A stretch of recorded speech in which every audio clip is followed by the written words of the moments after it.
भारत को स्पिरिचुअल धरती कहा जाता है, जहाँ के कोने कोने में एक से बढ़कर एक और खूबसूरत से खूबसूरत और भव्य से भव्य मंदिर है, जिसे देखने के बाद लोग देखते ही रह जाते हैं। जैसे कोणार्क का सूर्य मंदिर, यह पूरा मंदिर रथ की तरह बनाया गया है और इसमें जो पहिए हैं वो एक सनडायल की तरह है जो एग्जैक्ट टाइम को दिखाते हैं। ऐसा ही एक मंदिर केरल का श्री पद्मनाभन स्वामी मंदिर है, जिसका खजाना दुनिया के सबसे बड़े खजानों में से एक है। इस मंदिर की खास बात यह है कि इक्विनॉक्स के दिन, यानी जिस दिन दिन और रात समान होते हैं, उस दिन सनसेट के समय पर श्री पद्मनाभन स्वामी मंदिर के सभी खिड़कियों से सूर्य की रोशनी होकर गुजरती है। ऐसा ही हम्पी का विट्ठल मंदिर है, जिसके यूनिक म्यूजिकल पिलर है जो अलग अलग तरह की ध्वनि निकालती है। और नॉर्थ इंडिया का ये केदारनाथ मंदिर, जो चारों ओर बर्फ की पहाड़ियों से घिरा हुआ है, और ऐसे जगह पर जो मंदिर बनाया गया है यह लोगों को आश्चर्यचकित में डाल देता है। वहीं खजुराहो का ये मंदिर, जिसकी नक्काशी इतनी सटीकता से बनाई गई है कि यह यूनेस्को के वर्ल्ड हेरिटेज साइट में से एक है। बट अनफॉर्चुनेटली ये मंदिर, जो भारत के आर्किटेक्ट और इंजीनियरिंग मार्वल है, उसे तोड़ा गया, लूटा गया। मोहम्मद गजनी जैसे घुसपैठी ने तो भारत को 17 बार लूटा और कई मंदिरों को तोड़ा भी, जिसमें मथुरा का केशव राय मंदिर भी है, जिसे देखकर वह काफी इम्प्रेस भी हुआ था और उसे लगा कि ये ऐसे मंदिर को बनाने में 200 साल से भी अधिक समय लगा होगा। ऐसा भव्य मंदिर को उसने कभी नहीं देखा था, लेकिन फिर भी उस मंदिर को उसने तोड़ा। वैसे ही जब गजनी कन्नौज पहुंचा तो वहाँ 10,000 से भी अधिक मंदिर थे, जिसमें कई मंदिर को वो तोड़ा और लगभग सारे मंदिरों को लूटा।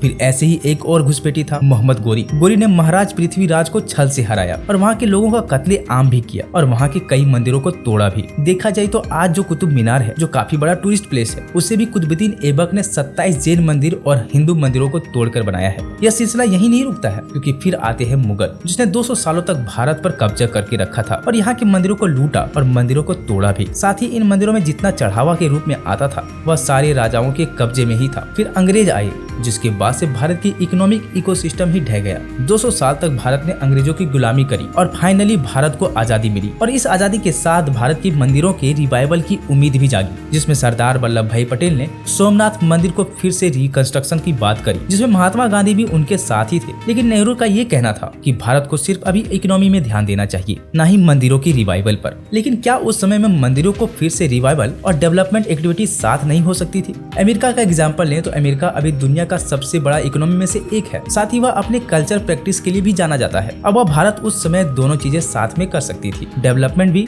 और मंदिरों के जीर्णोद्धार भी। लेकिन मंदिरों को ना ही बनाया गया और साथ में एक ऐसा बिल लाकर सामने रख दिया, जिससे जो मंदिर 1947 से पहले अगर टूट भी गए हैं और उसकी जगह पर कोई नया ढांचा बन गया है, तो उस जगह पर हम मंदिर नहीं बना सकते, जिसे प्लेसेस ऑफ वर्शिप एक्ट भी कहा जाता है, जिसे 1991 में बनाया गया था। साथ ही भारत में लगभग 95,000 मंदिरों का कंट्रोल गवर्नमेंट के पास है। और इसमें नोटिस करने वाली बात यह है कि ये सिर्फ मंदिरों के साथ होता है, ना ही मस्जिदों के साथ, ना ही चर्च के साथ और ना ही गुरुद्वारा के साथ। साथ ही हर स्टेट में अपने अपने लॉज हैं इन मंदिरों को कंट्रोल करने के लिए। साथ ही आए हुए मंदिरों के चढ़ावे पर भी कंट्रोल है और इन पैसों से तमिलनाडु सरकार रोड बना रही है। ये बात इसलिए बुरी है क्योंकि ये विभाग सड़क एवं परिवहन मंत्रालय के अंदर आती है। और सिर्फ रोड ही नहीं बनाए जा रहे हैं, बल्कि कॉलेज और कल्चरल सेंटर भी बनाए जा रहे हैं। एंड कोविड के समय में तमिलनाडु में तो मस्जिदों में अनाज पहुँचाए गए थे, वहीं मंदिरों से 20 करोड़ मांगे गए थे कोविड रिलीफ के लिए। इसके बाद भी हमें ये मेरा स्टैंड है कि राम मंदिर और मस्जिद दोनों वालों से पूछ लो, और अगर दोनों की सहमति हो तो वहाँ एक अच्छी यूनिवर्सिटी बनवा। तो चलिए आप जानते हैं कि भारत के टेम्पल